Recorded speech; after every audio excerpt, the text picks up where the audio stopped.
Bom dia, amigos e amigas, graça e paz. O Senhor nos proporcionou mais uma manhã, porque as suas misericórdias, que não têm fim, se renovaram. Glória a Deus por isso.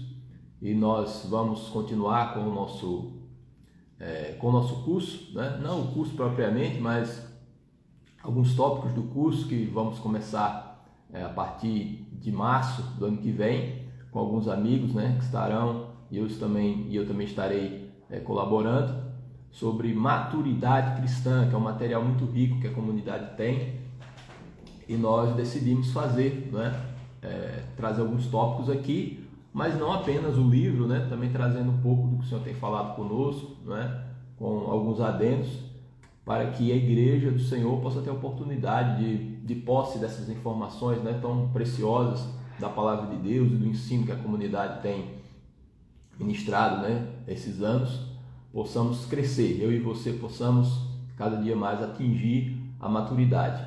E hoje vamos partir para a nossa parte 5, né, desse estudo, que diz respeito à vida devocional, né, vida devocional que é um componente indispensável para que possamos amadurecer e crescer, né? E quando falamos de vida devocional, é bom falar antes de tudo que não estamos falando apenas, né, tão somente de momentos da vida pontuados por devoção a Deus, né? Nós entendemos muito bem que o mais importante que ter uma vida devocional é ter devoção, né? Mais do que ter devoção na vida, né? É ter uma vida de devoção a Deus, uma vida de adoração. É quando tudo já está posto no altar de Deus, né? Porque se vivemos, para o Senhor vivemos, se morremos, para o Senhor morremos. Quer pois vivamos ou morramos, somos do Senhor, conforme está escrito. Então, tudo que há em nós já pertence ao Senhor, porque do Senhor é a terra e a sua plenitude, assim está escrito. Então, não existem áreas da nossa vida que são intocáveis, não é? Que estão sujeitas a restrições colocadas por nós mesmos, né? Nós não podemos lotear a nossa vida e dizer, Deus vai até aqui, né? E daqui para lá é meu departamento, né? E Ele não vai meter o bedelho. Então, o que nós entendemos é que tudo já pertence a Deus, né? É um ensino que o pastor Horácio sempre nos coloca, inclusive quando ele vai falar sobre dízimos e ofertas, por exemplo, né? Então, é algo que entra nesse combo da vida espiritual, porque, de fato, se tudo já pertence a Deus, então, também nessa área há uma simples devolução da nossa parte.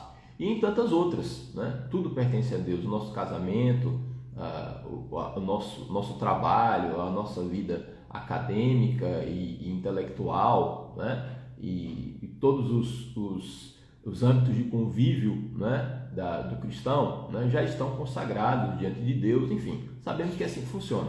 Agora, quando falamos de vida devocional, evidentemente, nós não podemos perder de vista que também se trata da reserva de um tempo.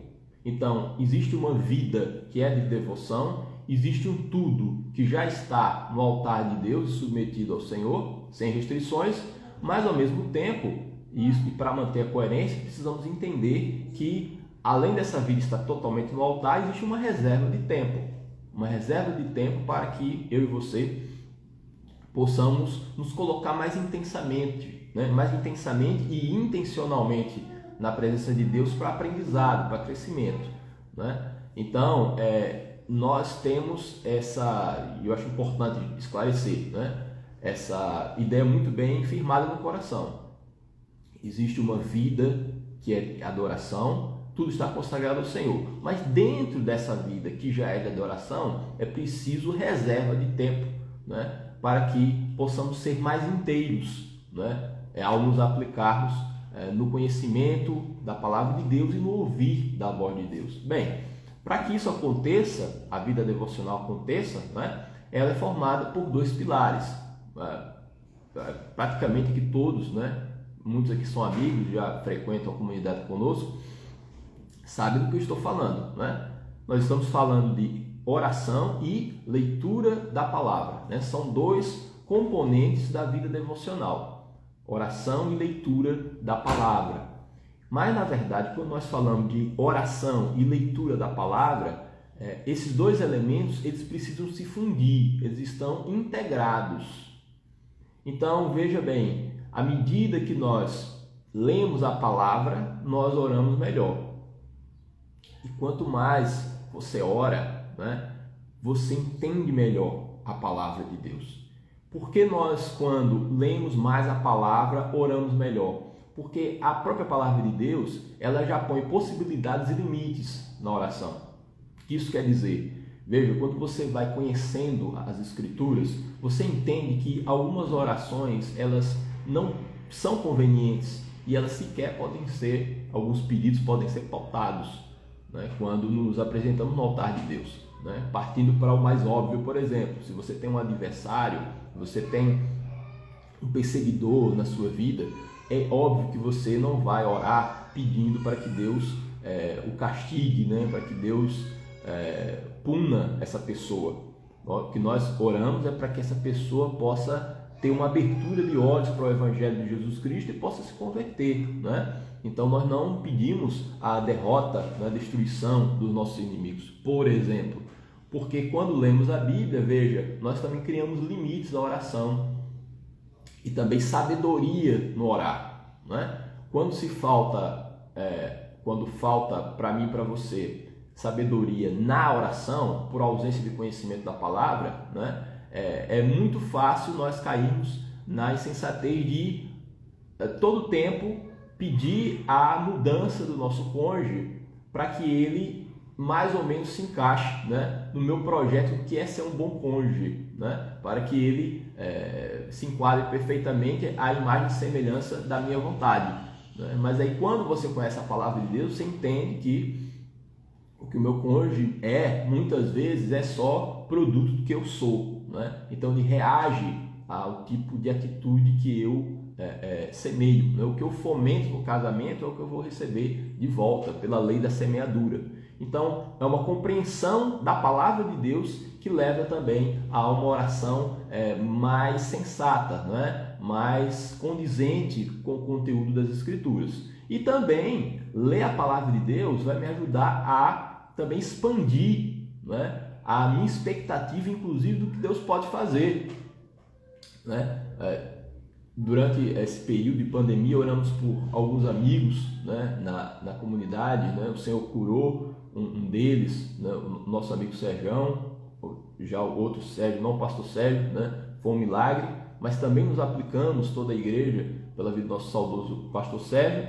O Senhor quis levá-lo, mas quando nós fazíamos isso, em qualquer oração de cura, nós partimos do conhecimento das Escrituras, sabendo que ainda que seja de 4 dias e cheire mal, como aconteceu com Lázaro, Deus pode fazer. Então veja, você tem um conhecimento das Escrituras que abre um leque de possibilidades da graça de Deus, ao você orar.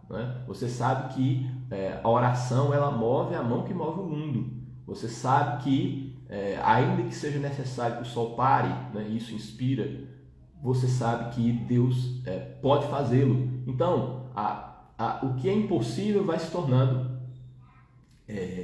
vai sendo afastado, a aparência do impossível, e sabendo que a avenida já está totalmente aberta para que Deus possa fazer. Então, já oramos nessa confiança com base no que Deus fez no passado e no que está registrado nas Escrituras, Enfim, sempre que lemos a palavra de Deus, temos também uma ideia, de que Deus pode fazer por meio da oração. E ao mesmo tempo, a leitura da palavra ela vai nos proporcionar limites da oração e uma maneira mais sensata para orar. Não sei se você conhece aquela passagem da Epístola de Tiago, que ele fala: vocês oram e não recebem. E sabe por que vocês não recebem? Porque vocês oram para esbanjar no próprio prazer, nos caprichos de vocês, É um tipo de oração que faz com que Deus seja apenas um gênio da lâmpada, Que Deus seja um realizador dos seus próprios caprichos e desejos. Então, quando nós conhecemos essa passagem, nós colocamos no crivo da palavra, ela se passar nessa peneira, nós vamos orar, aquilo que está no nosso coração. Mas quando é retido pela palavra, a gente fala, olha, isso aqui não vou orar. Né? Como é que eu posso orar, por exemplo, para efetuar, né, a venda, que é uma coisa muito comum, né? As pessoas oram para vender um imóvel, podemos fazer isso, né? Mas antes de nos aplicarmos completamente no propósito de vender o imóvel porque eu preciso para um outro, né? Ou porque eu preciso disso ou daquilo, principalmente um imóvel que você more, por exemplo, né? Claro que existem situações de que a própria dinâmica do negócio é a venda, né? Se é uma imobiliária, né? Uma incorporadora, etc. Não vou entrar muito no detalhe para não gastar nosso tempo aqui, né? Mas enfim, você tem um imóvel e você quer mudar para outra casa, para um outro apartamento, então precisa de orar, né? Porque não é tão fácil, não é tão rápido, né? Eu mesmo já orei, né? Mas sempre orando o seguinte: Senhor, se isso não acontecer agora, né? É porque é melhor para minha família, é melhor para minha casa que eu permaneça aqui, que essa venda não se efetue. Então veja, quando nós entendemos que a vontade de Deus ela tem que ser feita não apenas no céu, mas também na terra, porque eu conheço a palavra de Deus, eu também vou condicionando em minha oração, né? Eu vou entendendo que não é a realização do meu pedido na oração que vai fazer com que Deus seja bom, né? Muito pelo contrário, às vezes o não atendimento já é a própria manifestação de bondade. Para isso que eu estou falando, para entender isso, é preciso também ler a palavra de Deus. Quem lê a palavra de Deus, ora melhor. Quem lê a palavra de Deus, ora melhor, não porque incorporamos ao nosso vocabulário termos bíblicos, versículos bíblicos, para que a oração fique mais bonita, para que ela fique mais atraente. A questão não é essa. A questão é que a leitura da palavra, ela vai reprogramar a nossa mente. E a partir de uma reprogramação da nossa mente, nós vamos entendendo, isso aqui é prioridade máxima, isso aqui é média, isso aqui é mínima, isso aqui eu nem vou pautar na oração, porque Deus não se agrada com o coração que se preocupa com isso, né? Isso aqui é uma futilidade, isso aqui não é importante, né? Então, é muito importante que possamos integrar as duas coisas, né? E ao mesmo tempo, quando você vai orando mais, você também vai tendo mais respostas na palavra de Deus. Porque nós entendemos que a Bíblia é a fonte primordial de resposta, né? Então, é importante, né, e isso também está no processo de maturidade, entender que nós não podemos ficar buscando respostas inéditas de Deus, né, o tempo todo. Né? Deus ele não vai falar nada que seja contrário à sua própria palavra, isso é óbvio. Então isso já traz, né, uma segurança, sabendo que vozes, né, comandos supostamente divinos que estejam, né, em dissonância com as Escrituras, na realidade ele já merece ser desprezado, né? Isso não vai influenciar as minhas escolhas, porque não passa, né, pela palavra de Deus. Então, quando nós vamos orando, nós também vamos compreendendo as Escrituras, porque sendo a palavra de Deus, né, essa fonte primeira da voz de Deus, né, quanto mais eu orar aqui, nessa ponta, mais essas respostas virão da palavra de Deus, né, porque eu vou, por meio da oração, eu vou falando e também a palavra vai me respondendo, né, as minhas indagações, as minhas interrogações, né, a angústia que eu ponho no altar de Deus, né, ela vai tendo como contrapartida, né, essa resposta na palavra, né? Então, a vida devocional ela é constituída por isso. Leitura da palavra e oração, né? E sabendo que essas duas coisas estão integradas, né? Elas andam de mãos dadas, né? E elas têm um fluxo aí de comunicação. Orando mais, você vai ter mais respostas de Deus na palavra, né? Lendo mais a palavra, tem os limites da própria oração, mas também expansão de possibilidades na oração, né? Então, quando apresentamos nos apresentamos na nossa vida devocional, outra coisa importante é entender que estamos diante de um Deus gracioso, de um trono de graça, né? E essa confiança ela também vem da palavra, né? Se você ler lá em Hebreus, está escrito que nós entramos com intrepidez no Santo dos Santos pelo novo e vivo caminho, né? porque o véu foi rasgado de alto a baixo, e o simbolismo disso é dizer que nós estamos num lugar que não era acessível às pessoas, né? Que, como você já deve saber, né? Podia apenas ser acessado por um homenzinho em Israel, que era o sumo sacerdote, né? O Santo dos Santos. Mas agora nós temos acesso. Mas ele fala que nós devemos entrar com intrepidez, com coragem, exatamente por isso. Porque como nós não somos judeus, então nós não entendemos o que era, não é, a dinâmica do templo naquela época, né? Por isso que a carta aos Hebreus ela merece um cuidado mais especial para compreender. E a carta aos Hebreus, né? Então existe um endereço aí, né?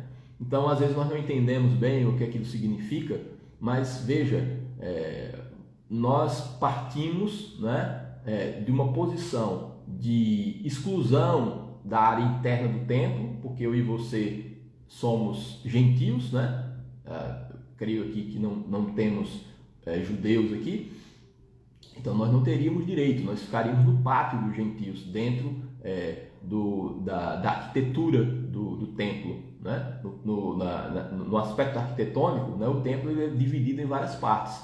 Você tem o pátio dos gentios, né? O pátio das mulheres, o dos homens, né? O pátio dos sacerdotes, né? E o lugar santo e o santo dos santos, né? Então, nós estávamos no lugar mais distante de Deus, mas o Senhor, pelo seu sangue, nos proporcionou essa reconciliação, de modo que agora podemos entrar no Santo dos Santos sem ter medo, né, de sermos esmagados e mortos pelo nosso pecado, porque o nosso pecado já foi carregado na cruz e o Senhor nos dotou de uma nova natureza. Então, é uma confiança de entrada no Santo dos Santos, de nos colocar diante do trono do nosso Deus, né? E é um trono de graça. A vida devocional ela precisa ser movida, né, pelo desejo de ter Deus na vida, de ter comunhão com Ele, de ter mais intimidade, né? Às vezes podemos buscar a Deus de uma maneira muito pragmática, né, e até interesseira, porque Deus ele precisa apagar, né, imediatamente um incêndio meu, né? Deus não é apenas esse bombeiro para apagar os nossos incêndios. Acontece sim, de muitas vezes nos apresentarmos diante de Deus, né?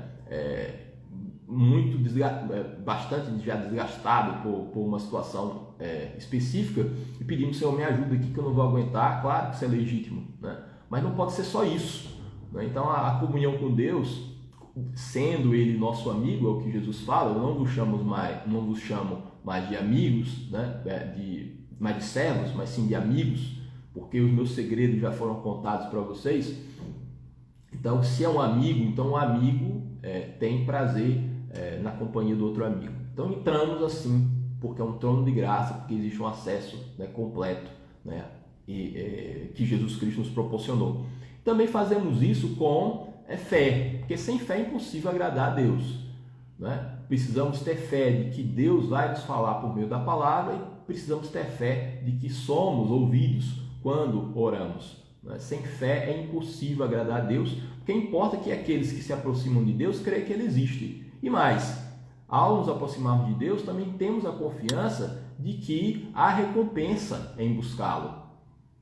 Então, Ele é galardoador dos que o buscam, também está escrito no livro de Hebreus.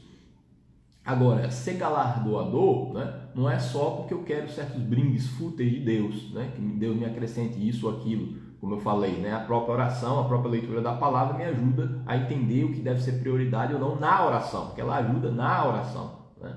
Mas o maior prêmio, o maior galardão de buscar a Deus é o próprio Deus, né? Como prêmio por buscar a Deus, eu tenho o quê? O Senhor na vida, né? O prazer de andar na vereda do Evangelho, né? A aventura de segui-lo, né? Então isso precisa ser algo mais presente, e isso é um caminho de maturidade, né, que o Senhor nos proporciona, né? E também com sinceridade. Essa é uma apresentação correta, né? Porque se não formos autênticos, o que é ser autêntico? O que é ser sincero? Ora, é entender que eu não sou nem pior nem melhor do que eu mesmo, e eu só posso me apresentar como eu sou diante de Deus, né? Então, não existem disfarces aos olhos de Deus, e eu simplesmente vou dizer: olha, Senhor, a leitura já está feita pelo Senhor, né? O Senhor conhece áreas, inclusive do meu coração, que eu sequer consigo acessar, né? Porque você sabe que existe um vasto campo de estudo do inconsciente humano, né? Algo que foi começado por Freud, né? E ainda se expande, né? na ciência da psicologia. Então, às vezes nós nem nos entendemos, na verdade, não temos nenhum autoconhecimento, né? Mas Deus é o melhor conhecedor de nós mesmos. Então, o que nos resta, na verdade, é sermos absolutamente sinceros, transparentes no altar de Deus, né? E não entender que as minhas palavras vão dobrá-lo, né? Ou que elas vão ser utilizadas como cortina de fumaça para o meu ser, né? Então, todas as coisas estão descobertas e patentes aos olhos daquele a quem temos que prestar contas, né? Então, ele tem uma visão aérea da nossa vida, já vê tudo. Então, sempre nos apresentarmos, né, com total sinceridade, né, diante de Deus, né?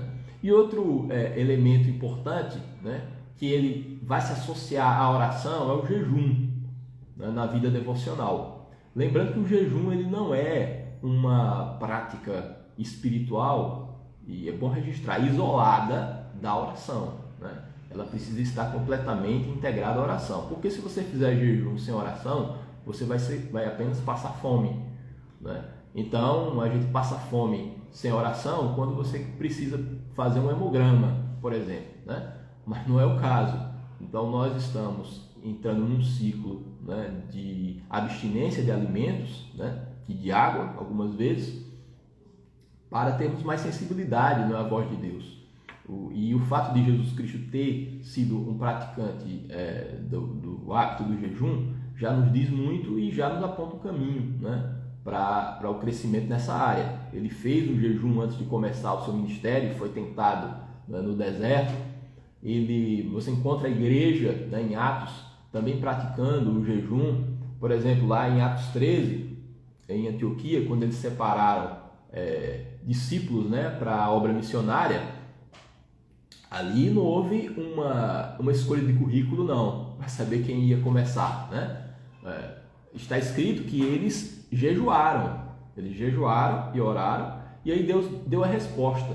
E aí foram separados 2 homens, Barnabé, que já era conhecido na igreja, né? E um homem que tinha se convertido há pouco tempo, né? Um tal de Paulo, né? Saulo de Tarso, depois chamado Paulo, né? E aí eles fizeram, né, toda aquela revolução. Mas antes houve, né, um período de jejum e oração da igreja para a escolha dessas pessoas, né? Então a oração é também associada ao jejum, também nos dá força, né, para as batalhas espirituais,